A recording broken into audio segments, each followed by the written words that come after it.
The great hall of the Zelani Council fell silent as another report came through the communication array. 3 more colonies had fallen to the Korvac Empire in the past week. The peaceful herbivorous beings that made up the Zelani Confederation had never known such fear. High Counselor Vathis stood at the center of the circular chamber, her blue-green skin pale with exhaustion. Around her, representatives from dozens of worlds waited for her words. Some had tears streaming down their faces. Others stared at the holographic display showing red markers spreading across their territory like a deadly infection. "How many ships do we have left?" Vathis asked the military advisor. Commander Zalok checked his datapad with shaking hands. 47 vessels, High Counselor. The Korvac destroyed our shipyards at Korath yesterday. We cannot build more. The number hit the Council like a physical blow. The Korvac Empire had thousands of warships. Each one was larger and more heavily armed than anything the Zelani had ever built. The peaceful Confederation had never needed to think about war until the Korvac arrived at their borders 6 months ago. "They gave us no warning," whispered Counselor Drenth from the agricultural worlds. "They simply arrived and began bombing our cities." Why do they hate us so much? Vathis had asked herself the same question many times. The Korvac were a warrior race that seemed to live only for conquest. They took no prisoners and showed no mercy. Every world they captured became a fortress for their next attack. The few refugees who escaped told the same story: complete destruction followed by military occupation. "High Counselor," said a voice from the back of the chamber.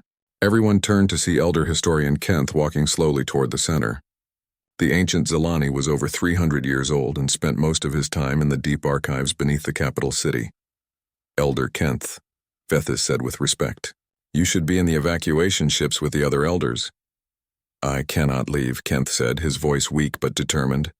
"I have found something in the old records. Something that might help us." The chamber erupted in whispers. What could ancient history do against the Korvac war machine?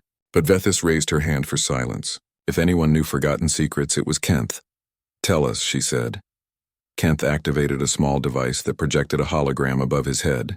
Ancient symbols appeared in the air along with star charts that looked thousands of years old. "These are the Deathworld protocols," Kenth began. "Records from the early days of galactic exploration, when our ancestors first ventured beyond our home systems." "Deathworld protocols?" Commander Zelok asked. "I have never heard of such things." "Few have," Kenth replied. "They were classified and then forgotten. But according to these records, there are worlds in the galaxy that are so dangerous, so filled with deadly creatures and impossible challenges, that they create beings unlike any others." The council members looked confused. Vathis felt her hope fading. "Elder Kenth, how can dangerous worlds help us now?" "Because," Kenth said, his eyes brightening, "the beings from these worlds are warriors beyond imagination. The protocols describe emergency beacons that can be sent to summon these Deathworlders in times of great need." "Summon them?" Drenth asked. "You mean ask them to come here and fight for us?" "The records say that Deathworld beings understand honor and justice. They respond to calls for help from those who cannot defend themselves." Kenth paused and looked around the chamber. The protocols were created as a last resort, when all hope was lost.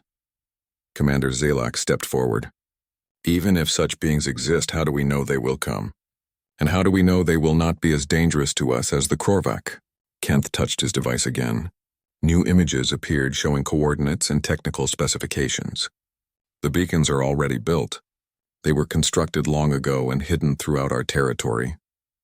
The signals can travel across the galaxy in a matter of days." "Hidden?" Vathis asked. "Why were they hidden?" "Because our ancestors feared what might answer the call," Kenth admitted. "The records speak of beings from worlds where everything tries to kill everything else. Where survival requires strength, speed, and intelligence beyond normal limits. Such beings would be terrifying allies." The chamber fell silent again. Outside, they could hear the sounds of evacuation ships launching from the spaceport. Millions of Zelani were fleeing their homeworld, hoping to find safety in the outer colonies, but everyone knew the Korvac would follow them there too. "How many beacons are there?" Vathis asked quietly. 17, Kenth replied, "scattered across our space. If we activate them all, the signal will be strong enough to reach even the most distant death worlds." "And if nothing answers?" Zelok asked. Kenth looked at the red markers on the display showing Korvac positions. "Then we die as we would have anyway, but at least we die having tried everything." Bethis closed her eyes and thought of all the innocent beings who had already died in the Korvac attacks. She thought of the children in the evacuation ships and the terror in their eyes. She thought of the peaceful worlds that had never known war until now. "Counselors," she said, opening her eyes. "We must vote. Do we activate the Deathworld protocols?" One by one, the representatives cast their votes. Some hesitated, clearly afraid of what they might be calling down upon themselves. Others voted immediately, desperate for any hope of salvation. When the count was finished, the result was unanimous. Every single counselor had voted yes. "Elder Kenth," Bethis said formally, "you are authorized to activate all Deathworld beacon arrays. Send our plea across the galaxy." Kenth bowed his head. "It will take several hours to reach all the beacon sites and input the activation codes. The signals will launch at sunset." As the old historian left the chamber, Faithis looked up at the stars visible through the dome above them. Somewhere out there, the Korvac fleet was preparing for their final assault on the Zalani homeworld. The best estimates gave them 3 days before the enemy arrived. "Commander Zelak," she said, "prepare our remaining ships for evacuation duty. Get as many civilians off-world as possible." "And the defense grid?" Zelak asked. "Leave it active, but do not waste lives in a hopeless battle. If help comes, we want to be alive to greet it. If it does not..." She did not finish the sentence. As the sun began to set over the Zalani capital, 17 ancient beacons hidden throughout their space suddenly came to life. Each one sent a powerful signal racing through subspace toward coordinates that had been programmed millennia ago. The messages were simple but desperate. They spoke of genocide and the need for warriors. They promised honor to those who would defend the innocent. And they provided star charts showing exactly where help was needed. The signals spread out across the galaxy like ripples in a pond. Most would find nothing but empty space or dead worlds. But one signal, traveling toward a small blue planet in an unremarkable corner of the galaxy, would find something the Zalani could never have imagined. On that distant world, beings who had been waiting for 300 years to hear from the galaxy were about to discover that sometimes the most desperate calls for help reach exactly the right ears. Dr. Sarah Chen sat in the quiet observation deck of Luna Station, watching Earth turn slowly below her. The blue marble looked peaceful in the starlight, showing no signs of the billions of people living on its surface. It was hard to believe that this same world had been avoided by the galaxy for over 3 centuries. Sarah remembered the stories her grandmother used to tell about first contact.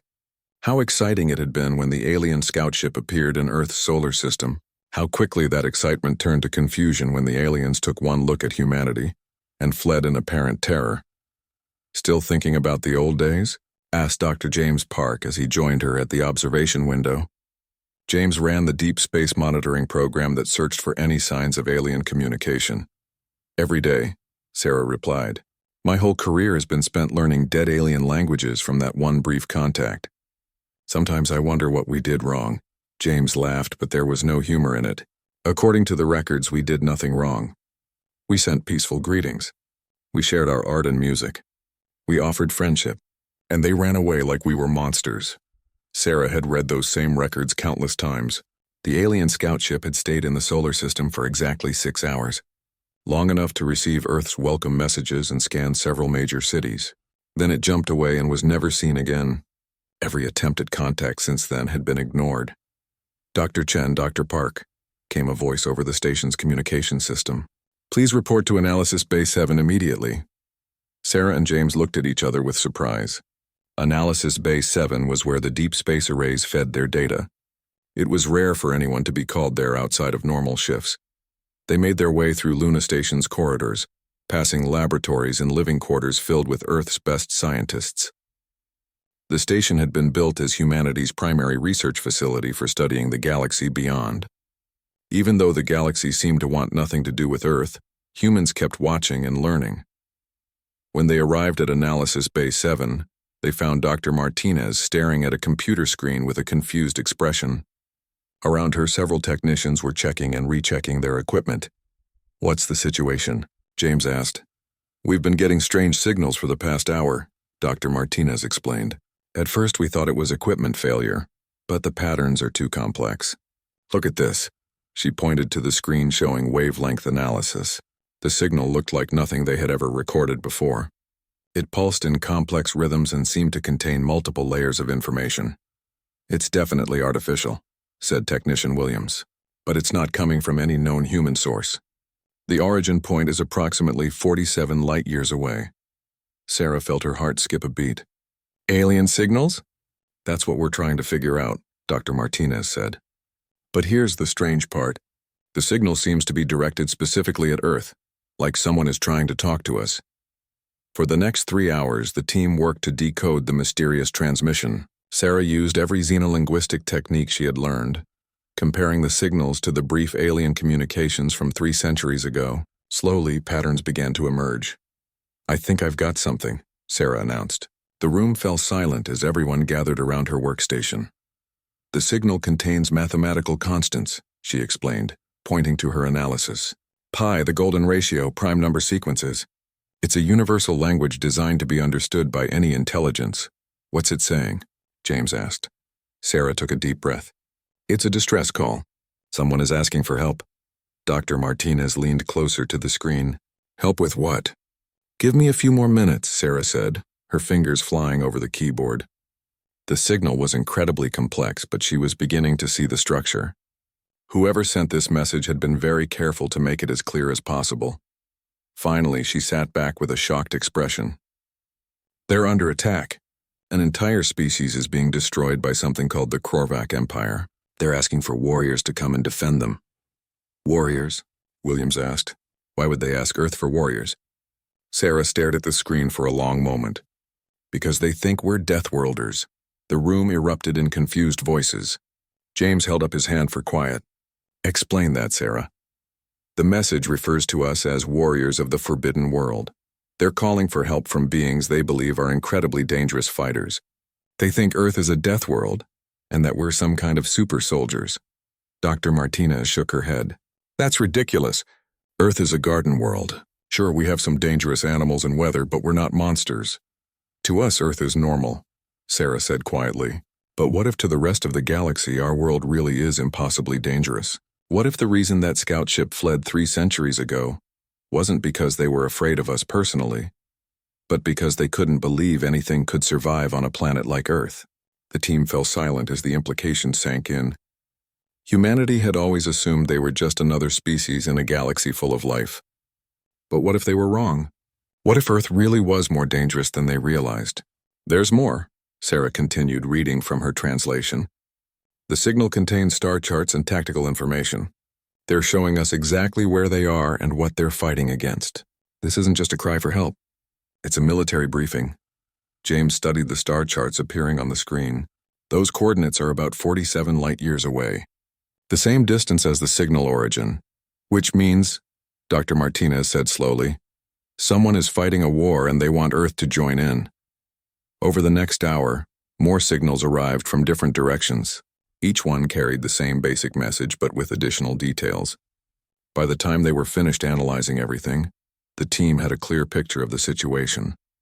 The Zilani Confederation was a peaceful alliance of species being destroyed by a militaristic empire. They had activated ancient emergency protocols designed to summon help from the most dangerous worlds in the galaxy, and somehow Earth was on that list. "We need to contact the Global Defense Council immediately," James said. "This is way beyond our authority to handle." Dr. Martinez was already reaching for the emergency communication panel. "This is Luna Station calling Earth Command. We have a Code 7 situation requiring immediate council attention." Within minutes, the highest levels of Earth's government were aware of the signals. By the end of the day, emergency sessions were being held in every major capital. The question that dominated every discussion was simple but profound. Should humanity respond to this call for help? Some argued that Earth should stay hidden and safe. The galaxy had ignored them for 3 centuries, so why should they risk their lives for strangers? Others pointed out that if genocidal empires existed out there, Earth would eventually face them anyway. Better to fight alongside allies than alone. But the decision that ultimately swayed the debate came from an unexpected source. Admiral Marcus Webb of the Terra Defense Force stood before the Global Council and said the words that would change everything. "For 300 years, we have wondered why the galaxy fears us. Now we know. They see us as warriors from a death world. Perhaps it's time we showed them they were right to be afraid."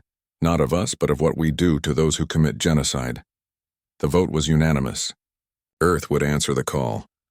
What the Zilani did not know was that their desperate gamble had reached the one species in the galaxy that had spent 3 centuries preparing for exactly this moment. Humanity was about to show the universe what Deathworlders could really do when innocent lives were at stake.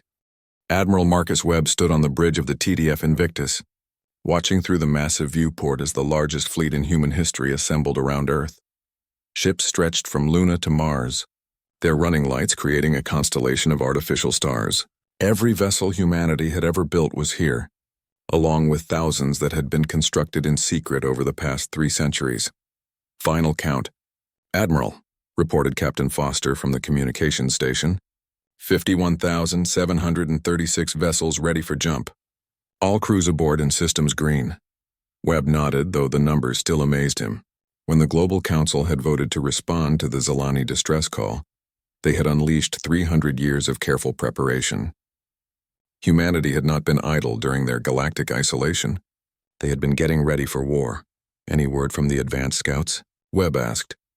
"Long-range reconnaissance teams report Korvac fleet movements match the Zilani intelligence," Foster replied. "The enemy is massing for a final assault on the Zilani homeworld. Estimated arrival in 18 hours. Webb turned to his tactical officer. "Commander Zhang, status on our approach vectors?" "Jump calculations complete for all fleet groups," Zhang answered. "We'll arrive in Zilani space in 3 waves. First wave drops in at maximum range to assess the situation. Second wave flanks the enemy fleet. Third wave positions for orbital support if needed." The plan was elegant in its simplicity. Humanity would arrive in overwhelming force and destroy the Korvac fleet before it could complete its genocide. What made Webb nervous was not the enemy, but the allies.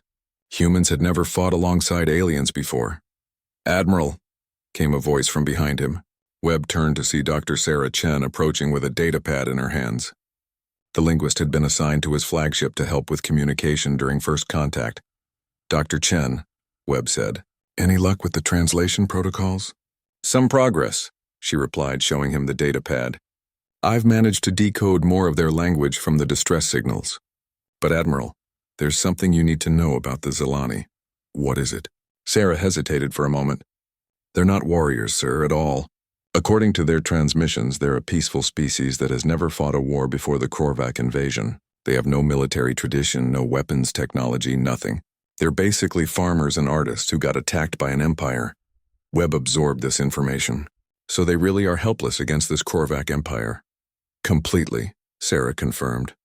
"Their entire fleet consists of converted civilian ships with improvised weapons. They've lost 90% of their forces already. What's left couldn't stop a single Korvac cruiser."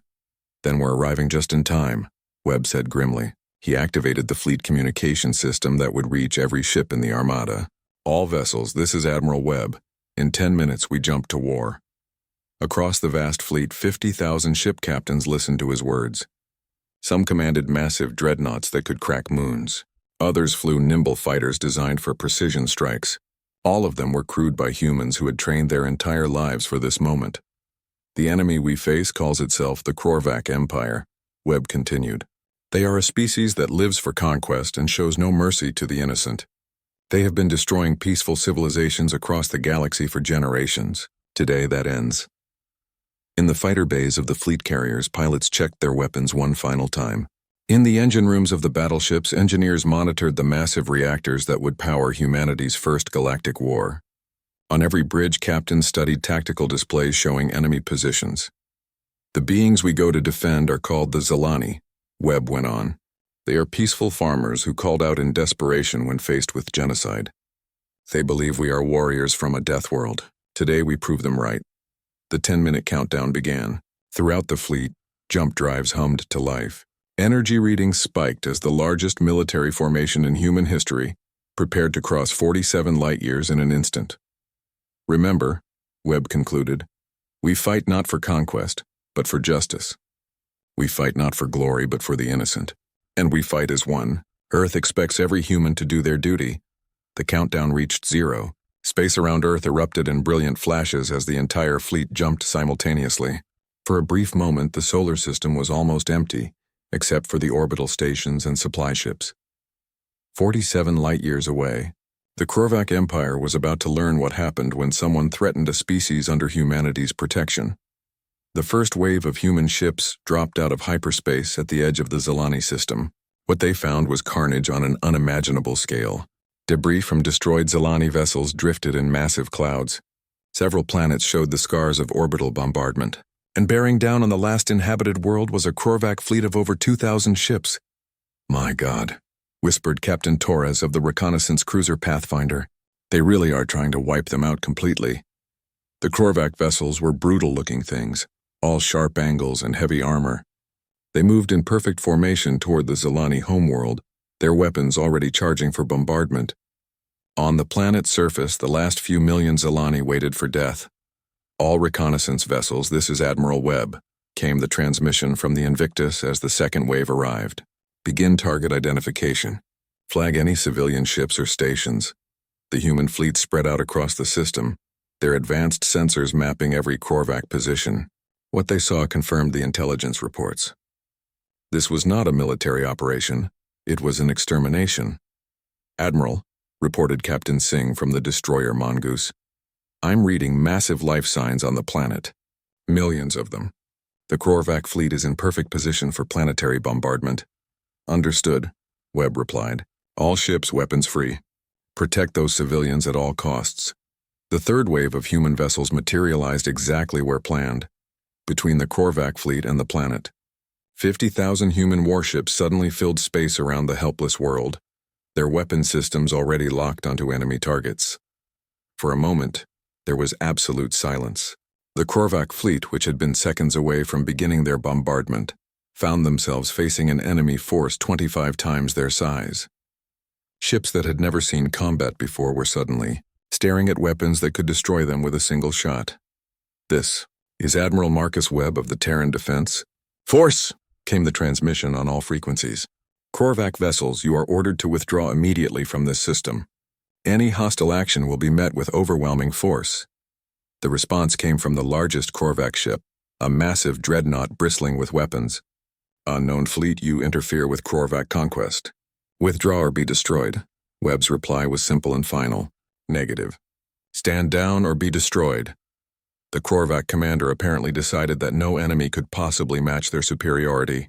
The Empire had never met serious resistance before. They opened fire on the human fleet with everything they had. It was the last mistake they would ever make. The human response was swift and devastating. Weapons that had been designed and tested for 3 centuries unleashed their fury on the Korvac fleet. Energy beams that could cut through mountains sliced enemy ships in half. Missiles that could crack asteroids turned proud warships into expanding clouds of debris. In less than 20 minutes, it was over. 2,000 Korvac vessels had been reduced to scrap metal drifting in space. Not a single human ship had been lost. On the planet below, millions of Zilani looked up at the sky and saw something they had not dared hope for. Their salvation had arrived. High Counselor Vethis stood in the emergency bunker beneath the Zilani capital, staring at the communications display in disbelief. The readings made no sense. One moment, their sensors showed the massive Korvac fleet approaching for the final bombardment. The next moment, the enemy ships were simply gone.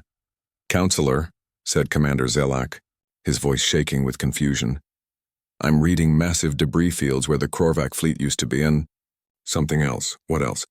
Vethis asked, though she was almost afraid to hear the answer. "Ships," Zelak replied.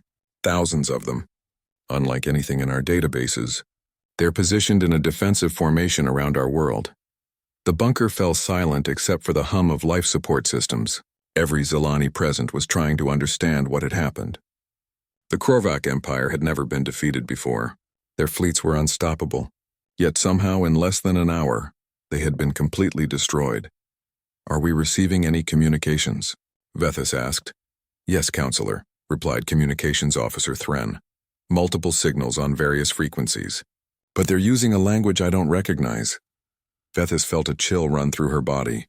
Could the Deathworld signals have actually worked? Before anyone could answer, the main display activated to show an incoming transmission. The image was grainy at first, then cleared to reveal something that made every Zilani in the bunker step backward in shock. It was a face. But not like any face they had ever seen. The creature had forward-facing eyes like a predator, but they seemed intelligent and kind. Its skin was a strange pink-brown color, and it had hair growing from the top of its head. When it opened its mouth to speak, they could see teeth designed for both cutting meat and grinding plants. "This is Admiral Marcus Webb of the Terran Defense Force," the creature said in perfect Zilani language. "We received your distress call and have neutralized the immediate threat. Are there any wounded who require assistance?" Vethis stared at the screen for a long moment before finding her voice. You can speak our language?" "Our linguists worked from your transmissions," Admiral Webb replied. "We understand you are called the Zilani Confederation, and that you have been under attack by the Krorvak Empire. Is that correct?" "Yes," Vethis managed to say. "But what are you? Are you really Deathworlders?" Something changed in the Admiral's expression. His eyes became warmer, almost sad. "We are humans from the planet Earth. I suppose by galactic standards our world could be considered dangerous. But we are not monsters. We came because you asked for help." Zelak stepped forward. "Admiral Webb, our sensors showed your fleet destroyed over 2,000 Krorvak ships in minutes. How is such a thing possible?" "The Krorvak made the mistake of attacking defenseless civilians," Webb replied simply. "We do not allow that to happen when we can prevent it." Vethis found herself struggling to understand. These beings looked dangerous. Those predator eyes and omnivore teeth marked them as creatures that had evolved to hunt and kill. Yet everything about their behavior suggested they were gentle. "Admiral," she said carefully, "may I ask why you helped us?" "You do not know us. We have nothing to offer in return." Webb's expression became even kinder. "Counselor, we helped you because it was the right thing to do. No species should face extinction simply because others are stronger. That is what separates civilization from barbarism." Over the next several hours, a strange first contact unfolded. Human ships began deploying medical teams to help with Zilani wounded. Engineering crews worked to repair damaged infrastructure on the planet. All of this was done without being asked and without any expectation of payment. The Zilani watched in amazement as the fearsome Deathworlders they had summoned turned out to be the most caring allies they could have imagined. Human medics worked tirelessly to save Zilani lives. Human engineers shared their advanced technology freely, and human diplomats patiently answered every question about their species and their intentions. "I don't understand," Counselor Drenth said during one of the diplomatic meetings. "Your people are clearly warriors. Your weapons are beyond anything we have ever seen, yet you speak of peace and help us rebuild. Why do you not simply conquer us?" The human diplomat, Ambassador Sarah Chen, smiled at the question. "Because conquering you would serve no purpose. We have everything we need on our own worlds. What we want is for all species to be free to live their lives in peace." "But your world," said another counselor. "The records call it a death world. Surely such a place would create beings focused only on survival and dominance." Sarah's smile became thoughtful. "Earth is dangerous, yes. We have predators that could kill any of us easily. We have weather that can destroy cities. We have diseases and natural disasters and 1,000 other threats. But do you know what that taught us?" The Zilani waited for her answer. "It taught us to work together," Sarah continued. "On Earth, no single human can survive alone. We learned to cooperate, to help each other, to put the good of the group above individual desires. Our dangerous world made us strong, but it also made us compassionate." Meanwhile, in a military command center on the other side of the galaxy, the Krorvak High Command was experiencing its first taste of true fear in centuries. Reports from the Zilani system painted an impossible picture. "You're telling me that an entire attack fleet was destroyed in 20 minutes? General Krex demanded of the communications officer. "Yes, General," the officer replied nervously. The fleet commander managed to send one transmission before his ship was destroyed. He reported enemy vessels of unprecedented size and firepower. "How many enemy ships?" Krex asked. The officer checked his display. "According to the transmission, over 50,000 vessels of various classes." The command center fell silent. The Krorvak Empire's entire military consisted of only 10,000 ships.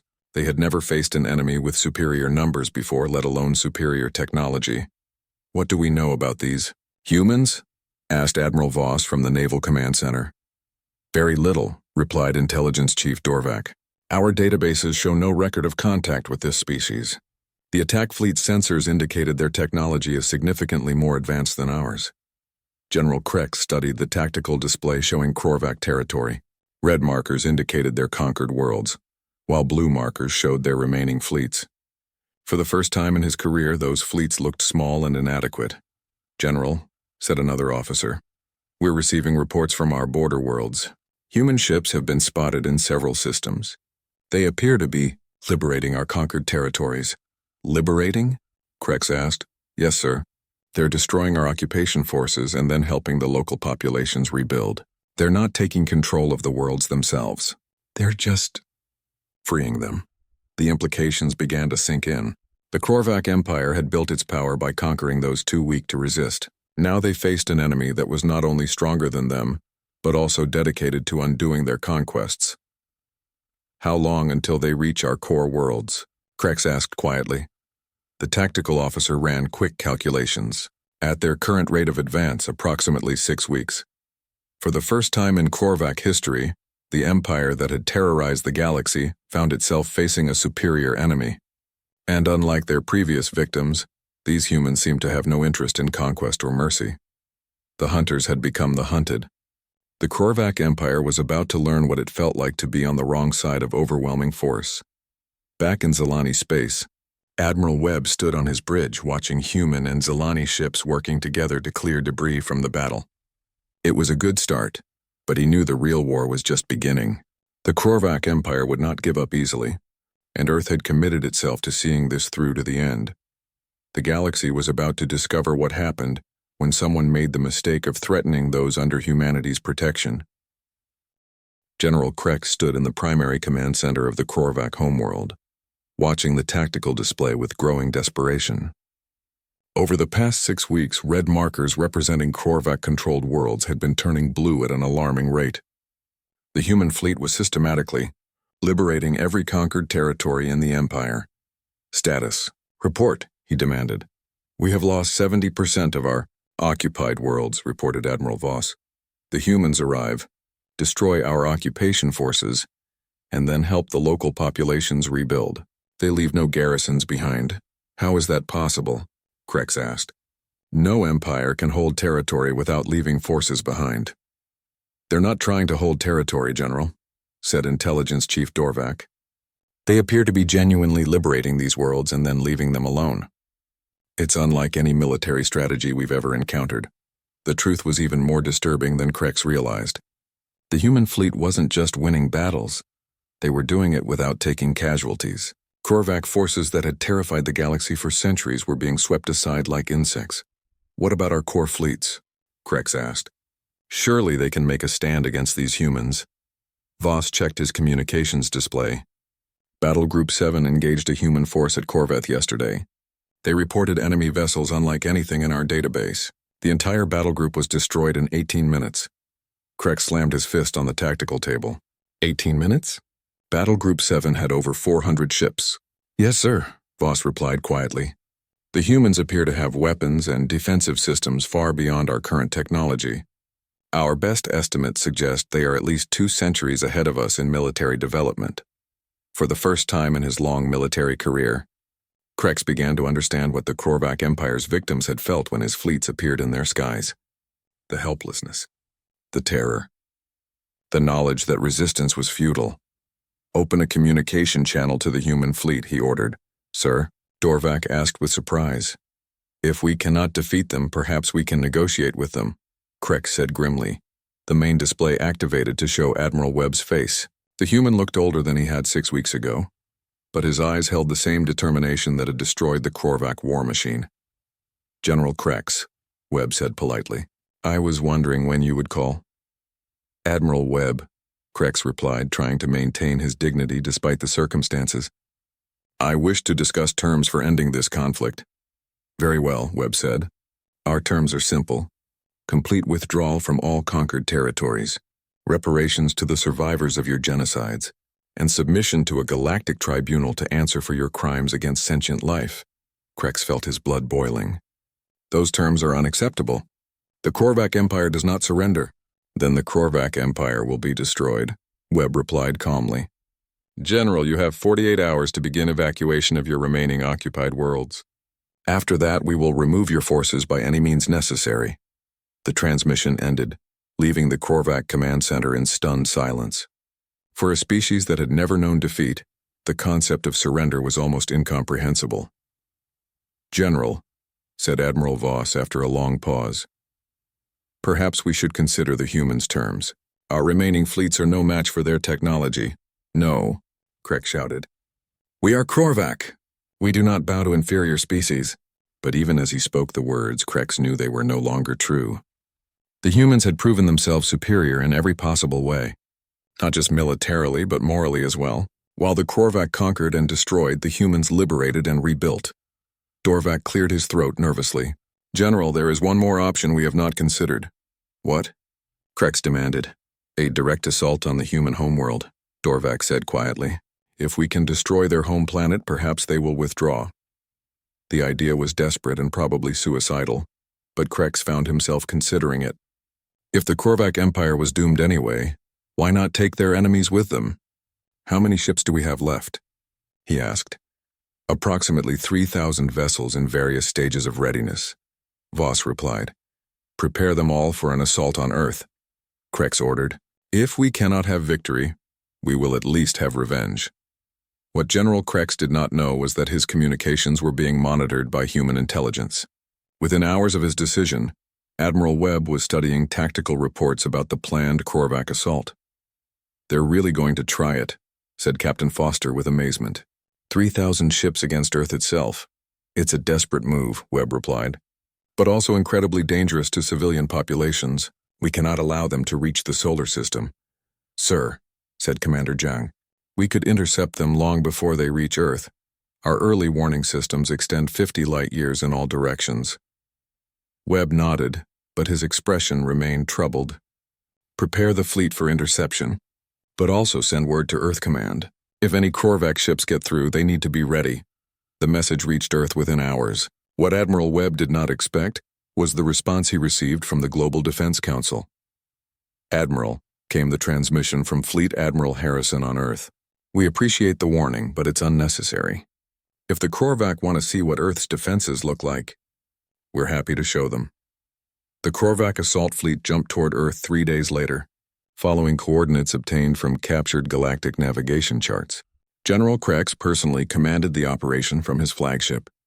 Determined to make the humans pay for their interference, they dropped out of hyperspace at the edge of the solar system, expecting to find a lightly defended world. Instead, they found themselves facing Earth's true military might for the first time. The solar system was not just defended, it was a fortress. Orbital stations the size of moons surrounded every major planet. Automated defense platforms numbered in the millions, and patrolling between them were fleets that made the force sent to help the Zilani look small by comparison. This is impossible, whispered Admiral Voss as their sensors tried to count the enemy vessels. There must be over 1 million ships in this system. Krex stared at the tactical display in horror. Every asteroid had been turned into a weapons platform. Every moon hosted massive military installations.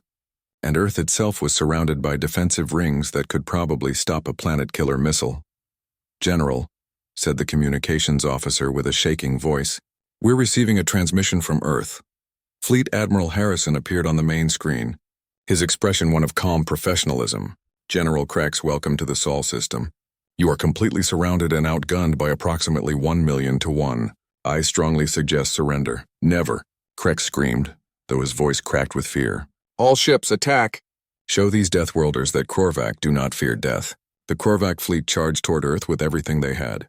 It was a magnificent doomed gesture that lasted exactly 17 minutes. When the battle was over, not a single Korvac ship remained intact. The wreckage drifted slowly toward the sun, where it would be consumed and forgotten. On Earth, the Global Defense Council met to discuss the implications of their victory. The Korvac Empire had been completely defeated. Their core worlds were defenseless. The question now was what to do with them. We could occupy their territory, suggested one general. Prevent them from rebuilding their military. No, said Admiral Harrison firmly. That would make us conquerors, not liberators. We'll help them establish a new government based on peaceful principles. The same thing we've been doing with their former victims. And so the galaxy began to change. The Krorvak Empire became the Krorvak Republic, with a constitution that forbade military aggression. The species they had conquered were free to rebuild their civilizations. And throughout it all, human ships patrolled the trade routes to ensure that such genocide could never happen again. The Zilani Confederation became humanity's first formal ally, with High Counselor Vethis serving as the first alien ambassador to Earth. Other species, inspired by human values of freedom and cooperation, began forming their own alliances and mutual defense pacts. Within 5 years, the Terran Galactic Alliance included over 200 species across thousands of worlds. At its heart were principles that humanity had learned on their dangerous homeworld. That strength should protect the weak, that diversity made civilization stronger, and that peace was worth fighting for. Admiral Webb, now promoted to Fleet Admiral, stood on the observation deck of the Alliance headquarters station orbiting Earth. Through the viewport, he could see ships from dozens of different species working together on joint missions of exploration and humanitarian aid. Hard to believe. It all started with a desperate distress call, said Ambassador Sarah Chen as she joined him at the window. Not really, Webb replied with a smile. Someone called for help and we answered. That's what neighbors do. The galaxy had learned an important lesson. Earth might be a death world that produced Deathworlders, but those Deathworlders were the kind of beings you wanted on your side when the darkness came calling. And in a universe that could be cold and hostile, sometimes the most dangerous predators turned out to be the best protectors. The age of the Krorvak Empire was over. The age of the Alliance had begun.